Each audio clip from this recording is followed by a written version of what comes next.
नमस्कार। Economics Awadh classes YouTube channel पर आपका स्वागत है। आज की इस क्लास में हम लोग आर्थिक नियोजन के बारे में अध्ययन करेंगे।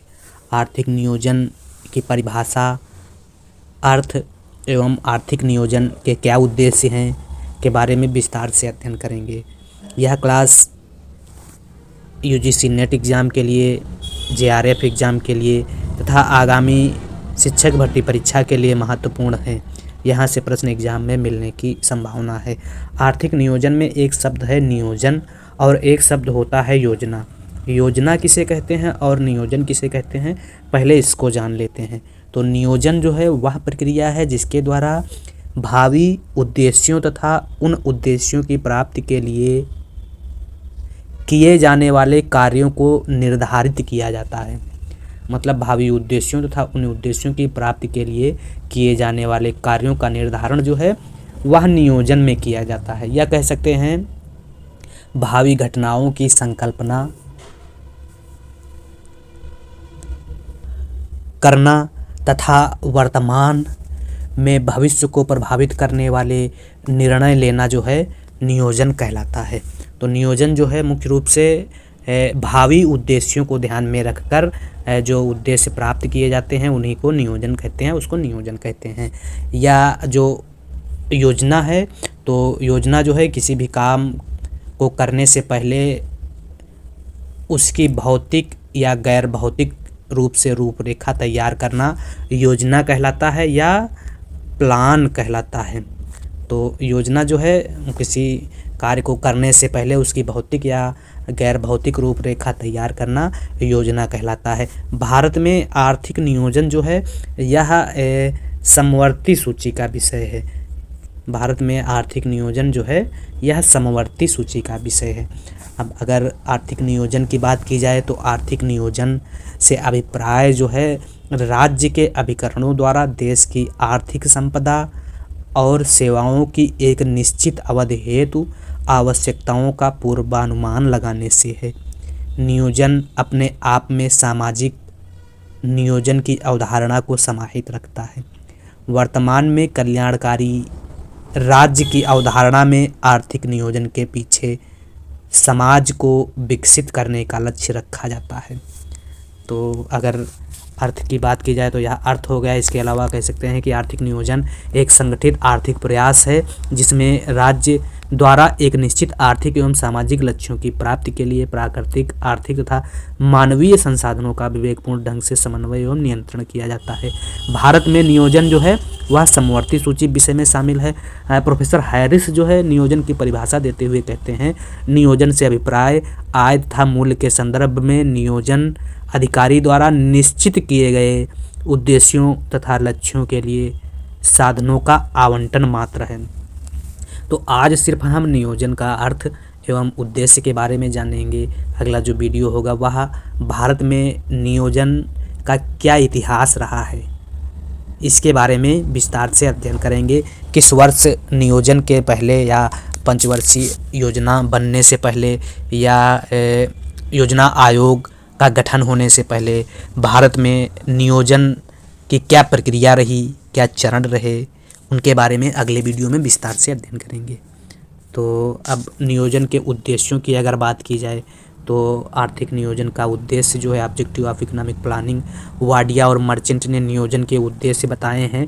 और वाडिया और मर्चेंट ने नियोजन के कई उद्देश्य बताए हैं जिन उद्देश्यों में मनुष्य के रहन सहन के स्तर को ऊँचा उठाना, आर्थिक साधनों का समुचित उपयोग करके उनका बहुमुखी विकास करना, सुखी एवं समृद्ध जीवन की संभावनाओं को बढ़ाना तथा देश में परिवहन साधनों का समुचित प्रबंधन करना और गृह उद्योगों को विकसित करना, सुखी एवं समृद्ध जीवन की संभावनाओं को बढ़ाना और ग्राम्य जीवन को सुविधाजनक बनाना एवं विस्तृत बाजारों का विकास करना।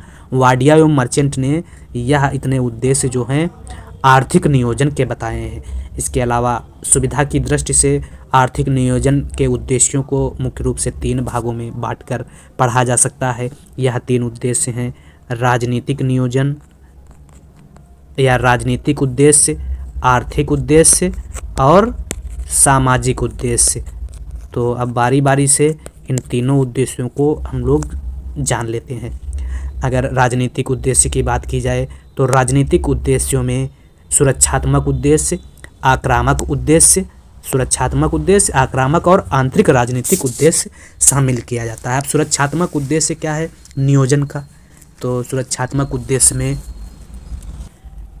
नियोजन का सुरक्षात्मक उद्देश्य में सभी देश जो हैं अपनी सुरक्षा को अधिक महत्व देते हैं, इसलिए बाहरी आक्रमण से बचने के लिए उनके द्वारा आर्थिक नियोजन का सहारा लिया जाता है।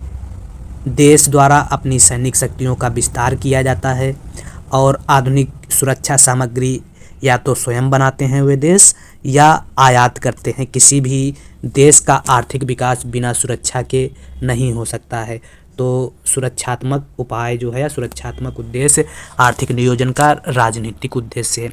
इसके अलावा आक्रामक उद्देश्य की अगर बात की जाए तो नियोजन का आर्थिक नियोजन का जो उद्देश्य आक्रामक उद्देश्य है वह संसार के कई देशों में अपनाया गया है। इटली में मुसोलिनी द्वारा, जर्मनी में हिटलर द्वारा यही उद्देश्य अपनाकर आर्थिक नियोजन किया गया। हालांकि आजकल इस उद्देश्य को उचित नहीं माना गया है, क्योंकि आजकल जो आक्रामक उद्देश्य है इसको तानाशाही की नज़र से देखा जा रहा है। अगला उद्देश्य आंतरिक राजनीतिक उद्देश्य। तो आंतरिक राजनीतिक उद्देश्य में आजकल सत्तारूढ़ दल द्वारा जो नियोजन का उपयोग देश की आंतरिक राजनीति में अपने प्रभुत्व को बनाए रखने या बढ़ाने के लिए किया जाता है। आंतरिक उद्देश्य में नियोजन का जो उद्देश्य है कहा जाता है कि सत्तारूढ़ दल जो है योजनाओं का निर्माण सत्ता में बने रहने के लिए करती है। योजनाएं ऐसी बनाती है सत्तारूढ़ पार्टी जिन योजनाओं का व्यापक प्रभाव रहे और जिन योजनाओं की बदौलत गवर्नमेंट सत्ता में बनी रहे। तो यह उद्देश्य जो है राजनीतिक उद्देश्य है। अगला जो उद्देश्य है आर्थिक उद्देश्यों में पूर्ण रोजगार की प्राप्ति। आर्थिक नियोजन का उद्देश्य पूर्ण रोजगार का प्रबंधन करना है। किसी देश में पूर्ण रोजगार न होने से आर्थिक समानता का लाभ नहीं मिल सकता है, जिससे समाज में अनेक बुराइयां पैदा हो सकती हैं। इसलिए नियोजन का उद्देश्य बेकार पड़े हुए साधनों का सर्वोत्तम उपयोग कर उत्पादन में वृद्धि करना, औद्योगिकरण का विकास करना तथा प्रति व्यक्ति आय में वृद्धि करना है। तो पूर्ण रोजगार आर्थिक उद्देश्य के अंतर्गत आता है नियोजन के उद्देश्यों में। अगला उद्देश्य है आय की समानता। आय की समानता के लिए अमीर एवं गरीब के बीच खाई बांटी जाती है। अमीरों पर अधिक कर लगाए जाते हैं तथा गरीबों के कल्याण पर भारी राशि व्यय की जाती है। तो इससे क्या होता है आय में समानता उत्पन्न होती है। अगला आर्थिक उद्देश्य में है अवसर की समानता। अवसर की समानता प्रदान करने से उत्पादन, विनिमय एवं वितरण की स्थिति को सुधारा जा सकता है। अधिकतम उत्पादन आर्थिक उद्देश्यों के अंतर्गत अधिकतम उत्पादन करने से लोगों को रोजगार मिलता है, जिससे क्या होता है लोगों की आय बढ़ती है, जिससे जीवन स्तर में वृद्धि होती है, राष्ट्रीय आय में वृद्धि होती है।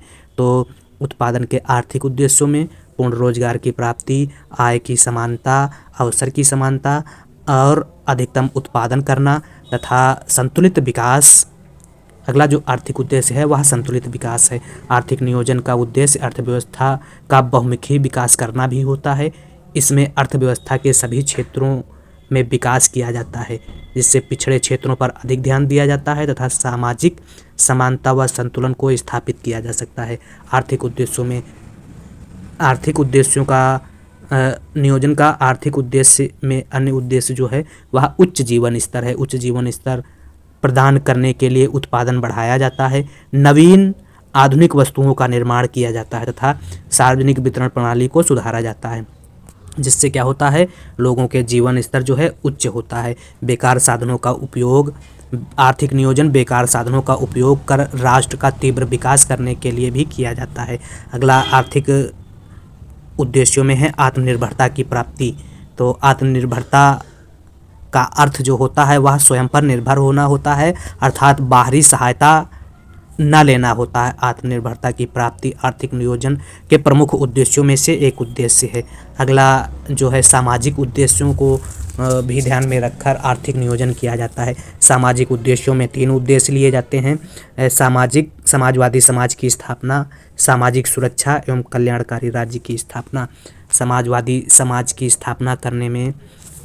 समाज की स्थापना इसमें सामाजिक उद्देश्यों में आय एवं संपत्ति की असमानताएं दूर करना तथा सामाजिक न्याय देने का प्रयास किया जाता है। लघु एवं बृहद उद्योगों का विकास किया जाता है, सामाजिक सेवाओं का विस्तार किया जाता है तथा राष्ट्रीय संपत्ति का समान वितरण किया जाना, समाजवादी समाज की स्थापना करना उद्देश्य के अंतर्गत आता है। इसके अलावा सामाजिक सुरक्षा, अगर सामाजिक सुरक्षा की बात की जाए तो सामाजिक सुरक्षा प्रदान करने में नागरिक परिश्रम एवं लगन से कार्य करता है। इसके अंतर्गत जो है बेरोजगारी भत्ता, श्रमिक सहायता, श्रमिकों का बीमा, किसान बीमा, पेंशन, चिकित्सा सुविधा, दुर्घटना बीमा, छात्रवृत्ति आदि को लिया जाता है। इसके अलावा सामाजिक उद्देश्यों का जो मुख्य उद्देश्य है वह कल्याणकारी राज्य की स्थापना करना। नियोजन, आर्थिक नियोजन का मुख्य उद्देश्य जो है वह है कल्याणकारी राज्य की स्थापना करना, और कल्याणकारी राज्य की स्थापना करने के लिए देश की केंद्रीय सत्ता जो है वह जिम्मेदार होती है, और केंद्रीय सत्ता जो है लोगों के कल्याण के लिए अनेक कल्याणकारी योजनाएं चलाती है। तो इस प्रकार से आर्थिक नियोजन के उद्देश्यों में समाजवादी उद्देश्य के अंतर्गत समाजवादी समाज की स्थापना करना, सामाजिक सुरक्षा प्रदान करना और कल्याणकारी राज्य की स्थापना करना प्रमुख उद्देश्य माने गए हैं।